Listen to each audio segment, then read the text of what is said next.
Hello everyone, welcome to my channel B for Banking Awareness.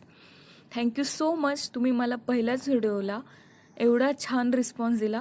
मी सुद्धा नेहमी try करेल की तुम्हाला बँकिंगचे कन्सेप्ट एकदम सोप्या लँग्वेजमध्ये समजून सांगेल. आज आपलं पहिलं लेक्चर आहे, तर यामध्ये आपण बँकिंग अवेअरनेस या सब्जेक्टचा सिलेबस डिस्कशन करणार आहोत. शिकत असताना तुम्हाला काही गोष्टी लक्षात ठेवायच्या आहेत, जसं की बँकिंग अवेअरनेस हा सब्जेक्ट तुम्हाला समजावून घ्यायचा आहे. तुम्ही जर यातले कन्सेप्ट समजून घेतले तर यासारखा सोपा सब्जेक्ट नाही आणि हा एकदम स्कोरिंग करून देणारा सब्जेक्ट आहे.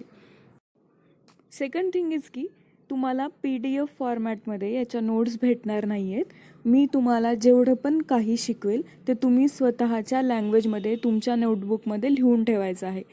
मी तुम्हाला प्रत्येक वेळी शिकवताना सांगत जाईल की हा क्वेश्चन क्लर्क एक्झामचा आहे, हा क्वेश्चन PO लेवलचा आहे, हा क्वेश्चन तुम्हाला इंटरव्ह्यूमध्ये विचारला जातो, किंवा हा क्वेश्चन तुम्ही तुमच्या मार्जिनमध्ये लिहून ठेवा सो दॅट तुम्हाला लगेच लक्षात येईल. काही पॉईंट असे असतात की ते लक्षात राहत नाहीत आणि मार्जिनमध्ये लिहिल्यामुळे तुम्हाला एक्झाममध्ये गेल्यानंतर एकदम रिकॉल होतं की आपण हा क्वेश्चन मार्जिनमध्ये लिहून ठेवलेला आहे आणि याचा आन्सर हेच आहे. त्यामुळे तुम्हाला ह्या गोष्टी फॉलो करायच्या आहेत. नेक्स्ट गोष्ट तुम्हाला लक्षात ठेवायची आहे की आपण एक आपल्या घरचं एक्झाम्पल आपल्या इकॉनॉमी रिलेटेड घेणार आहोत. आणि जरी एक्झाममध्ये तुम्हाला एक्झॅक्ट आन्सर आठवत नसेल तर या एक्झाम्पल थ्रू तुम्ही काय करू शकता, आन्सर देऊ शकता. भरपूर मुलांनी मला त्यांचा एक्सपिरियन्स सांगितला आहे की मॅम एक्झाममध्ये मला कन्सेप्ट आठवत नव्हता, पण जस्ट आपण जे एक्झाम्पल घेतलेले आहेत त्यांच्यामुळे त्यांना भरपूर क्वेश्चन्सचे आन्सर आलेले आहेत. तर मग हे एक्झाम्पल आहे, तर ते तुम्ही नेहमीसाठी तुम्ही लक्षात ठेवायचं आहे. जसं की बघा, आपल्या घरामध्ये मोस्ट ऑफ द टाइम्स 90% घरामध्ये असंच चालतं की आपल्या घरात मॅनेजमेंट करायचं काम आपली आई करते आणि आपले वडील काय करतात, कमवून आणायचं काम करतात.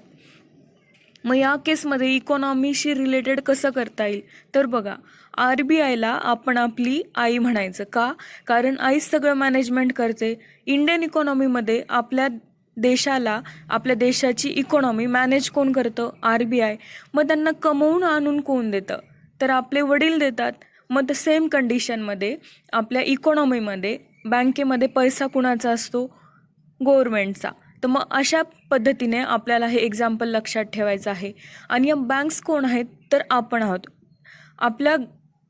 आपल्या सगळ्या गरजा ज्या आपल्याला लागतात किंवा आपल्याला काय पाहिजे काय नाही याचं लक्ष कोण ठेवतं, आपली आई ठेवते. इन द सेम वे आपल्या इकॉनॉमीमध्ये RBI सगळ्या बँकांचं किंवा फायनान्शियल इन्स्टिट्यूशन्सचं लक्ष ठेवते. म्हणून लक्षात ठेवा, आपली आई कोण आहे, तर RBI. वडील कोण आहेत, तर आपले गव्हर्मेंट. आणि बँक्स कोण आहेत, तर या फायनान्शियल सिस्टीममधले एक पार्ट आहेत. आता हे सांगितलेलं एक्झाम्पल रिअलमध्ये कसं वर्क करतं, तर ते तुम्हाला शिकताना लक्षात येईल. आता आपण सिलेबस डिस्कस करूया. आपण सिलेबस जो कवर करणार आहोत तर तो मी दिलेल्या सिक्वेन्सप्रमाणेच घेऊया, कारण पुढे चालून भरपूर असे पॉईंट्स येणार आहेत की जे पॉईंट्स प्रिव्हियस पॉईंटवर डिपेंडंट आहेत आणि त्यातील कन्सेप्ट क्लिअर झाल्याशिवाय तुम्हाला नेक्स्ट पॉईंट लक्षात येणं थोडं डिफिकल्ट जाईल. सगळ्यात पहिल्यांदा आपल्याला हिस्ट्री ऑफ बँकिंग बघायचं आहे. हिस्ट्री ऑफ बँकिंगवर क्वेश्चन तुम्हाला मोस्ट ऑफ द टाईम पाहायला भेटतील क्लर्क लेवलच्या एक्झाम्समध्ये, SSC एक्झाममध्ये आणि ज्या कंबाईंड एक्झाम्स होतात त्यामध्ये. कंबाईंड एक्झाम कोणत्या, की ज्यामध्ये प्री आणि मेन्स एकत्रित होते, त्यामध्ये तुम्हाला यातनं क्वेश्चन्स येतात. देन आपल्याला यामध्ये मर्जिंग जे झालेलं आहे बँकांचं ते बघायचं आहे. देन स्ट्रक्चर ऑफ बँकिंगमध्ये आपल्याला ज्या शेड्यूल बँक कोणत्या आहेत, नॉन शेड्यूल बँक कोणत्या आहेत, प्रायव्हेट बँक कोणत्या, गव्हर्मेंट बँक कोणत्या, स्पेशलाइज बँक कोणत्या, हे पण एक बघायचं आहे. देन आपल्याला RBIबद्दल स्टडी करायचं आहे. RBIबद्दल स्टडी करताना आपल्याला त्यामध्ये RBIची हिस्ट्री बघायची आहे.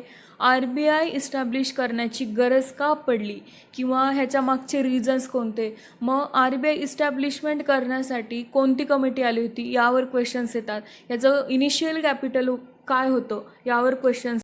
नेक्स्ट आपल्याला पाहायचं आहे की RBIच्या सबसिडरीज कोणत्या आहेत, त्यांचं मेन फंक्शन काय आहे, त्यांचं ॲक्ट कोणता आहे, त्यांचं इस्टॅब्लिशमेंट इयर, हेडक्वार्टर, MD आणि CEO हे पण आपल्याला बघायचं आहे.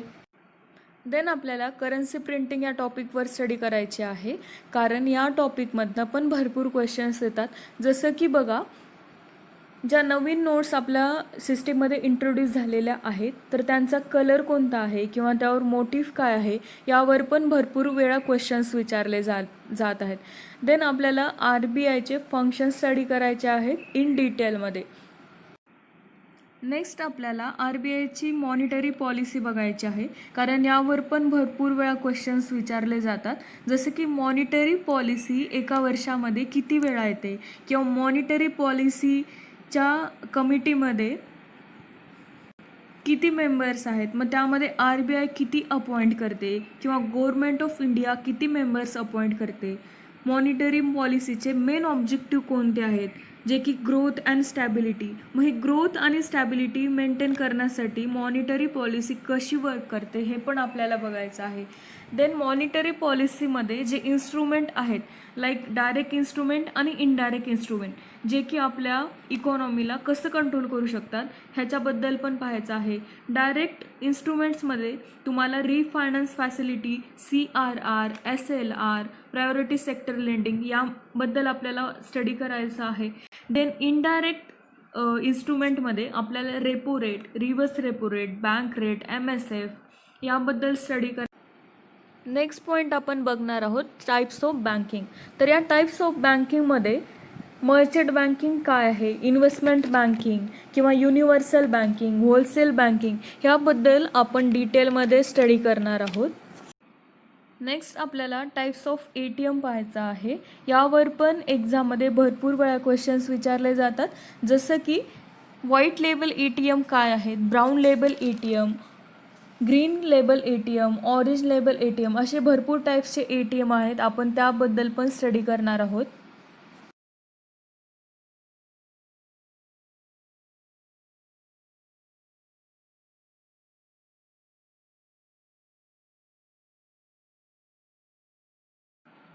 नेक्स्ट आपल्याला टाईप्स ऑफ कार्ड बघायचं आहे. यामध्ये डेबिट कार्ड काय आहे, क्रेडिट कार्ड काय आहे किंवा प्रीपेड कार्ड काय आहेत ह्याबद्दल आपल्याला स्टडी करायचं आहे. नेक्स्ट आपल्याला types of bank account study करायचं आहे. तर यामध्ये सेविंग अकाउंटचं फंक्शन काय आहे किंवा सेविंग अकाउंट कोण ओपन करू शकतं, फिक्स अकाउंट काय आहे, करंट अकाउंट काय आहे ह्याबद्दल आपल्याला स्टडी करायचं आहे. किंवा बघा भरपूर क्वेश्चन आता nostro account, vostro account, NRO account, NRE account यामधनं क्वेश्चन्स येतात. किंवा नो फ्रिल अकाउंट काय आहे, FCNR काय आहे किंवा BSBDA म्हणजेच basic savings bank deposit account हे काय आहे हे पण आपल्याला डिटेलमध्ये स्टडी करायचं आहे. देन आपण स्टडी करूया types of money. Then next येईल आपलं निगोशिएबल इन्स्ट्रुमेंट ॲक्ट 1881. यामध्ये आपल्याला पाहायचं आहे की निगोशिएबल इन्स्ट्रुमेंटमध्ये काय काय इन्क्लूड होतं. जसं की प्रॉमिसरी नोट, चेक्स काय आहेत, बिल ऑफ एक्सचेंज काय आहे, डिमांड ड्राफ्ट काय आहे किंवा FD काय आहे, हे कशामध्ये इन्क्लूड होतं किंवा जे निगोशिएबल इन्स्ट्रुमेंट ॲक्टमधून एक्सक्लूड काय काय केलेलं आहे. जसं की T-बिल्स आहेत, हुंडीज आहेत, करन्सी नोट्स आहेत. तर हे आपल्याला डिटेलमध्ये स्टडी करायचं आहे. किंवा यामध्ये बघा जे प्रॉमिसरी नोट किंवा चेक आणि बिल ऑफ एक्सचेंज याचे सेक्शन्स कोणते आहेत यावर पण भरपूर वेळा क्वेश्चन्स विचारले जातात. आपल्याला हे पण माहीत नाही आहे की ज्या बँकेला सुट्ट्या भेटतात तर त्या कोणत्या ॲक्ट अंडर येतात, तर त्या निगोशिएबल इन्स्ट्रुमेंट ॲक्ट अंडर येतात. हे पण आपल्याला लक्षात ठेवायचं आहे. यामध्येच आपण टाईप्स ऑफ चेक्स बघणार आहोत. जसं की बिअरर चेक काय आहे, ऑर्डर चेक काय आहे किंवा ओपन चेक काय आहे, अनक्रॉस चेक काय आहे, यामध्ये स्पेशल क्रॉसिंग काय आहे, नॉट निगोशिएबल क्रॉसिंग काय आहे, जनरल क्रॉसिंग काय आहे हे पण आपण यामध्ये कवर करणार आहोत. देन आपल्याला नेक्स्ट पाहायचं आहे GDP आणि GDP कॅल्क्युलेशन्स. देन आपण स्टडी करणार आहोत टाईप्स ऑफ लोन्स.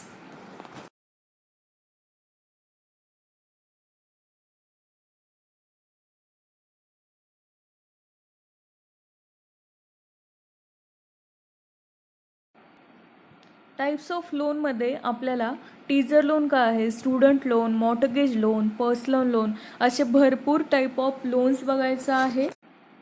देन आपण पाहणार आहोत types of risk face by bank. What is risk? Risk is a possibility of loss or it is a future uncertainty. तर मग आपल्याला ह्यामध्ये आपण डिफरंट टाईप ऑफ रिस्कसुद्धा बघणार आहोत. भरपूर वेळा यामधनं एक्झाममध्ये क्वेश्चन्स आलेले आहेत.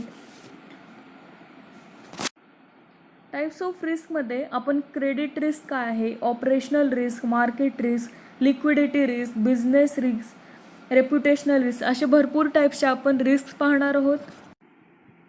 एका एक्झाममध्ये टाईप्स ऑफ रिस्क आणि बेसल नॉर्म्सवर 4 ते 5 क्वेश्चन विचारले गेले होते, म्हणून हा पॉईंट भरपूर इम्पॉर्टंट आहे. देन आपण बेसल नॉर्म और बेसल अकॉर्ड इन डिटेलमध्ये स्टडी करणार आहोत. यामध्ये टायर 1 कॅपिटल काय आहे किंवा टायर 2 कॅपिटल, टायर 3 कॅपिटल किंवा CAR कॅपिटल ॲडिक्वेसी रेशो हे पण आपल्याला बघायचं आहे. बेसल नॉर्म्सची हिस्ट्री किंवा बेसल नॉर्म्सची गरज का पडली आपल्याला हे पण डिटेलमध्ये स्टडी करावं लागणार आहे. सध्या इंडियामध्ये बेसल नॉर्म्स 3 कधीपासून लागू झाले, कारण यामध्ये चेंजेस झालेले आहेत, ह्यावर पण आपल्याला क्वेश्चन्स येऊ शकतात. हे पण आपल्याला डिटेलमध्ये स्टडी करावं लागणार आहे.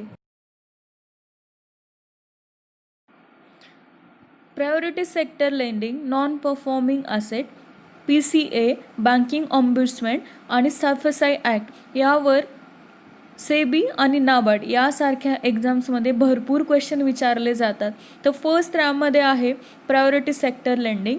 तर यामध्ये आपल्याला different category under priority sector lending बघायचे आहेत. मग यामध्ये न्यूली ॲडेड कॅटेगरी कोणती आहे, मग कोणत्या कॅटेगरीमध्ये किती पर्सेंटेज ऑफ लोन डिस्ट्रीब्यूट केलं जातं, मग यामध्ये फॉरेन बँक्स किती लोन देतात किंवा आपल्या इंडियन बँक्स किती लोन ऑफर करतात हे आपल्याला डिटेलमध्ये स्टडी करायचं आहे. किंवा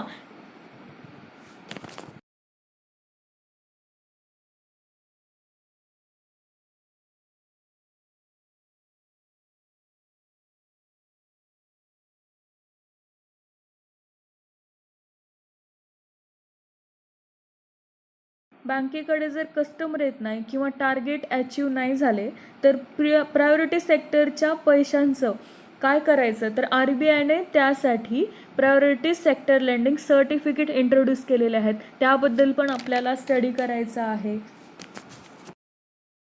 नेक्स्ट आपण नॉन परफॉर्मिंग असेट पाहणार आहोत. तर मग या नॉन परफॉर्मिंग असेटमध्ये NPA काय आहे, मग NPA वाढल्यानंतर काय करायचं किंवा NPAची रिकव्हरी कशी करायची यासाठी काय काय आहे, जसं की व्हॉट इज DRT, डेप्ट रिकव्हरी ट्रिब्युनल, किंवा यामध्ये पण तुम्हाला तुमच्या साईडनं आन्सर नाही भेटला तर तुम्ही कुठे जाऊ शकता, तर DRATकडे. हे पण आपल्याला बघायचं आहे. NPAमध्ये NPAचे टाईप्स जसं की स्टँडर्ड असेट कोणते, सबस्टँडर्ड असेट कोणते, डाऊटफुल असेट कोणते, किंवा बँक डिक्लेअर करते की आता लॉस झालेला आहे, तर हे आपल्याला सगळं डिटेलमध्ये स्टडी करायचं आहे. देन आता यावर आपल्याला नेक्स्ट पॉईंट डिपेंडंट आहे, तर तो प्रॉम्प्ट करेक्टिव्ह ॲक्शन्स. PCAमध्ये आपण return on assets, net NPA ratio, then PCAचे पॅरामीटर्स कोणते कोणते आहेत, मग PCA फ्रेमवर्क कुणाकुणाला ॲप्लिकेबल आहे, लाईक कमर्शियल बँक्स किंवा other public bank, private bank, foreign bank, small payment bank, आणि ह्यामध्ये कोण कोण एक्सक्लुडेड आहे याबद्दल पण आपल्याला डिटेलमध्ये स्टडी करायचं आहे. नेक्स्ट आपण पाहणार आहोत बँकिंग ऑम्ब्युड्समॅन स्कीम. मग या स्कीम अंडर कोण कोण बँक कवर होतात किंवा ह्याला ग्राउंड ऑफ कंप्लेंट काय आहे, जसं की तुम्ही बँकेमध्ये जाता आणि तिथे तुम्हाला रिफ्यूज केलं जातं अकाउंट ओपन करण्यासाठी किंवा डिपॉझिट तुमचं घेण्यासाठी किंवा नॉन पेमेंटसाठी किंवा पेमेंटमध्ये डिले होतो आहे, तर यावेळी तुम्ही कंप्लेंट कुठे करणार, तर यासाठी आपण बँकिंग ऑम्ब्युड्समॅनकडे जाऊ शकतो. मग यामध्ये सध्या टोटल ऑम्ब्युड्समॅन किती आहेत किंवा लास्ट वन ऑम्ब्युड्समॅन कुठे इस्टॅब्लिश आहे हे पण आपल्याला बघायचं आहे. ऑम्ब्युड्समॅनची कमिटी कोणती आहे किंवा आपण ह्याची फाईल कुठे कंप्लेंट करू शकतो. जर याचा रिझल्ट आपल्या साईडनं लागला तर यामध्ये भेटणारा जो आपल्याला रिटर्न आहे तर त्याला काय म्हणतात, किंवा जे आपल्याला डॉक्युमेंट्स काय रिक्वायर्ड आहेत, किंवा बँकिंग ऑम्ब्युड्समॅन जे आहेत तर त्यांना अपॉइंट कोण करतं, किंवा NBFC चे ऑम्ब्युड्समॅन कुठे कुठे आहेत, किंवा NBFC ऑम्ब्युड्समॅन काय आहे हे पण आपल्याला डिटेलमध्ये स्टडी करायचं आहे. सध्याला डिजिटल ट्रान्झॅक्शन जास्त वाढलेलं आहे तर त्यामध्ये ऑम्ब्युड्समॅन स्कीम फॉर डिजिटल ट्रान्झॅक्शन 2019 ही सुद्धा आलेली आहे आणि ती 2019च्या जानेवारीपासून लागू झालेली आहे. तर याबद्दल पण आपल्याला डिटेलमध्ये स्टडी करायचं आहे. नेक्स्ट आहे SARFAESI act 2002, that is securitisation and reconstruction of financial assets and enforcement of securities act 2002. यामध्ये बघा, जर बॉरोवरने डिफॉल्ट केलं असेल आणि त्यावेळी तुमचा लॉस कसा भरून काढायचा आहे तर याबद्दल फायनान्शियल इन्स्टिट्यूशन्स किंवा ज्या तुमच्या बँक्स आहेत तर ते तुमच्या प्रॉपर्टीचं पोझेशन कसं घेतात, किंवा त्याला सेल करतात, लीज करतात, किंवा त्याला कमर्शियल प्रॉपर्टी म्हणून त्यामधनं रिकव्हरी कशी करतात, तर हे आपल्याला यामध्ये डिटेलमध्ये बघायचं आहे.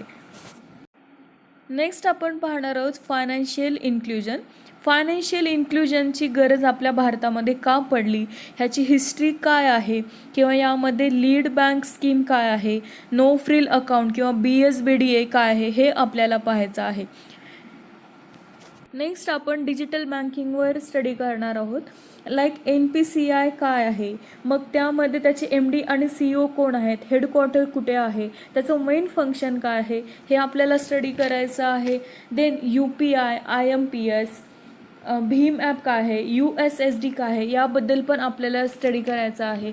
आता हे नवीन सिस्टीम आल्यामुळे किंवा नवीन ॲप्सची भर पडल्यामुळे यावर भरपूर टाईपचे क्वेश्चन्स एक्झाम्समध्ये पाहायला येतात, त्यामुळे आपल्याला हा पॉईंट व्यवस्थितपणे कवर करायचा आहे. नेक्स्ट आपण पाहणार आहोत बजेट आणि फिस्कल पॉलिसी. बजेट कोण काढतं तर आपलं गव्हर्मेंट काढतं, आणि गव्हर्मेंटची जी पॉलिसी आहे तर त्याला काय म्हणतात, फिस्कल पॉलिसी. हे पण आपण डिटेलमध्ये स्टडी करणार आहोत. नेक्स्ट येतं GSTमध्ये टाईप्स ऑफ टॅक्स कोणते कोणते आहेत, मग ते आपण डिटेलमध्ये स्टडी करणार आहोत. देन आपण GST नेमकं काय आहे हे पण स्टडी करणार आहोत. देन आपण डिफरन्स पाहणार आहोत स्मॉल फायनान्स बँक आणि पेमेंट्स बँक. यामध्ये सध्या भरपूर चेंजेस झालेले आहेत, म्हणून आता फोकस एरिया आपला राहील की यामधनं चेंजेस जे झालेले आहेत त्यावर कोणत्या टाईपचे क्वेश्चन येऊ शकतात हे मी तुम्हाला सांगणार आहे. देन आपण फायनान्शियल मार्केट पाहणार आहेत. यामध्ये बघा, तुमचं मनी मार्केट काय आहे, कॅपिटल मार्केट काय आहे, यावर कोणत्या टाईपचे क्वेश्चन्स येतात. Then what is swap, what is future, हे आपण डिटेलमध्ये स्टडी करणार आहोत. आपला एक पॉईंट राहिला आहे इन्फ्लेशनबद्दल, तो पण आपण कवर करूया. What is inflation, then what is deflation. सध्या बघा, जास्त करून आपल्याला TVवर हीच न्यूज पाहायला भेटते की इन्फ्लेशन वाढलं आहे किंवा इन्फ्लेशन डिक्रीज झालेलं आहे. तर आपण हे पण डिटेलमध्ये स्टडी करणार आहोत. टाईप्स ऑफ इन्फ्लेशन आपल्याला बघायचे आहेत. इन्फ्लेशन आलं किंवा डिफ्लेशन आलं तर सोसायटीमध्ये त्याचं कोणत्या फॅक्टरवर जास्त परिणाम होतो, किंवा कोणते पॅरामीटर जे आहेत ते अनअफेक्टेड राहतात, किंवा त्याचा कुणावरच कोणत्या पॅरामीटरवर याचा काहीच परिणाम होत नाही, हे सुद्धा आपल्याला डिटेलमध्ये स्टडी करायचं आहे. देन आपल्याला बँकिंग टर्मिनॉलॉजीज आहेत त्या पण आपण स्टडी करणार आहोत. तुम्हाला जर काही डाऊट असतील तर तुम्ही कमेंट सेक्शनमध्ये नक्की विचारा. व्हिडिओ जर आवडला असेल तर नक्की लाईक करा आणि माझ्या चॅनलला सबस्क्राईब करा. थँक्यू.